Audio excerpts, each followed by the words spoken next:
And very large welcome to all of you, and many of you travelled a very long way to come and join this conference, but also to the High Commissioners and sponsors, supporters, alumni, but especially to the participants already from 22 Commonwealth countries. Sans just mentioned my father. He, of course, was a relatively young man when he started this concept in 1956. And it was very much a question of rebuilding links after the Second World War. Links which he felt had been between people which had broken down. It was bringing people back together again to join together in dialogue that he hoped would make a difference in restarting the trade, the understanding, all the connections that had been so affected by the war itself. Moving on nearly 60 years, why is that still relevant?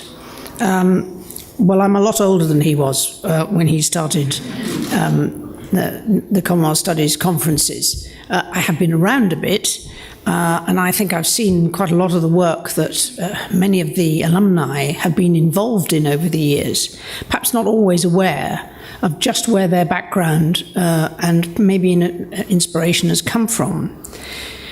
But it's been very important that in spite of all the advances in technology and global communications, it is still about people. And I do really believe, and I've been encouraged by meeting those alumni and joining in at various Commonwealth Studies conferences, both in Australia and in the Pacific and the Caribbean, as well as in Canada, that is what maintains the interest and the involvement.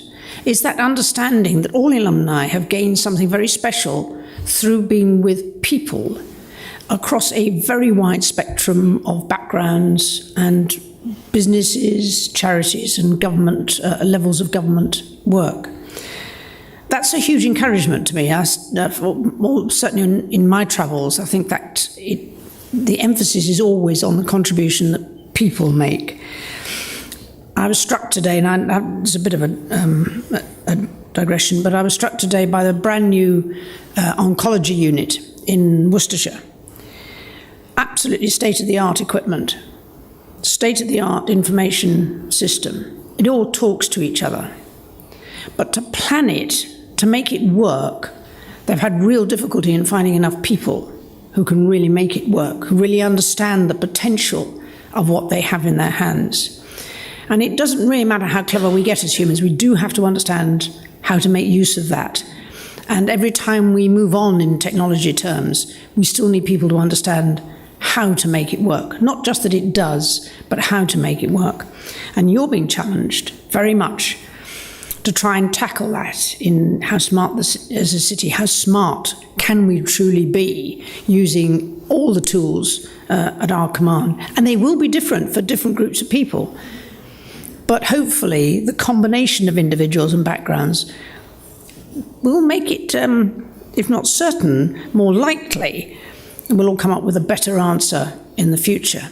So I'm really grateful that so many of you have accepted that challenge and accepted, I hope, the context of it is people that make the difference and how you relate to them and make use of that experience in the past. I'm also very grateful, you won't be surprised to hear, to our sponsors and supporters of CSCLeaders, without whom it really wouldn't be possible to gather you all together.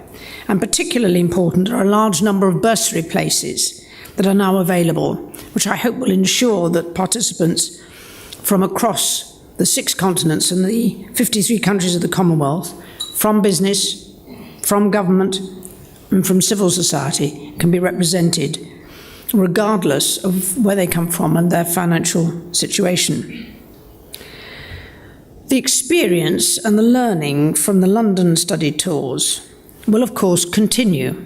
So hopefully you will have created the kind of group dynamics that will want you to regroup in either Ahmedabad, Nairobi, or in Singapore. And over those coming months to explore further the issues of leadership concerning that challenge. What makes a city smart? In a year's time, I'm going to go to Singapore to see how they do smart farming. They have farming industry in Singapore. You see, they're smart. You might not think of that. Just smart technologies, smart city. They can still have a farming industry in Singapore.